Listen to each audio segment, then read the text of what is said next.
Ce coup-ci, l'affaire est conclue de toutes les parties. Neymar va bien filer en Arabie Saoudite. Neymar au PSG, c'est donc bel et bien terminé. Arrivé à Paris en 2017, le Brésilien va donc quitter le club de la capitale pour rejoindre l'Arabie Saoudite et devenir l'une des nouvelles stars du championnat saoudien. Le PSG lui avait indiqué la porte de sortie de manière très claire il y a quelques jours, l'affaire n'a pas mis longtemps à se conclure. Transfert de 90 millions hors bonus. Si les rumeurs l'amenaient au Barça, la donne aurait bien changé ces derniers temps. En effet, RMC Sport, ce dimanche soir, annonce un accord total pour le transfert de Neymar. Le Brésilien a donné son accord à Al Hilal où il devrait percevoir un salaire de 160 millions d'euros sur 2 ans, le seul doute étant une 3e année optionnelle.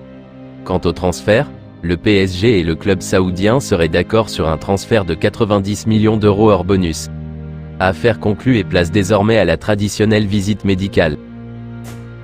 Après une journée où le feuilleton Mbappé a été riche, le dossier n'est pas terminé avec des grosses annonces selon le club de la capitale.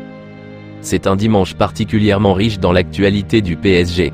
Le club de la capitale, qui est en passe de voir Neymar s'en aller du côté de l'Arabie Saoudite, a surtout vu le dossier Mbappé basculer.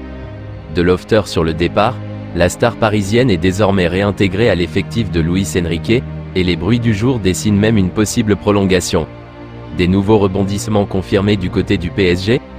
Le clan Mbappé n'a pas confirmé en tout cas, selon les informations de l'équipe, on assure que la journée d'aujourd'hui n'est pas la seule à réserver de grosses annonces sur le cas Mbappé. En privé, le PSG assure que Mbappé s'est engagé à ne pas partir libre, avoir obtenu un accord de principe et que des annonces allaient bientôt suivre. Sollicité, l'entourage du joueur n'a pas souhaité réagir, écrit le quotidien ce dimanche soir. Le Barça n'a pas réussi à ramener mieux qu'un triste nul sur la pelouse de Retafe dans un match marqué par 3 cartons rouges dont Xavi. Après la victoire du Real Madrid sur la pelouse de l'Athletic Bilbao, le Barça était attendu au tournant pour répondre ce dimanche soir sur la pelouse du modeste Retafe. Néanmoins, les hommes de Xavi ont connu une soirée compliquée qui s'est soldée avec un triste 0.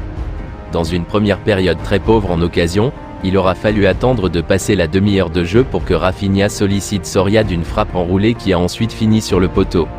Le même Rafinha qui, quelques minutes plus tard, a asséné un coup de coude à un défenseur adverse sur un duel. Carton rouge logique pour le Brésilien. Résultat, le Barça s'est retrouvé à 10 en début de deuxième période avant que Retafe ne finisse également avec une expulsion, Mata étant renvoyé au vestiaire pour un deuxième jaune. Ce match à 10 contre 10 a sombré dans un ennui certain, avec un Barça avec trop de déchets et incapable de se créer une occasion franche. De quoi mettre un certain Xavi sur les nerfs, en colère contre l'arbitrage et exclu par l'arbitre du match. Après de très longs arrêts de jeu et une grosse polémique arbitrale sur un potentiel penalty sur Araujo non accordé, un partage des points a finalement conclu la rencontre.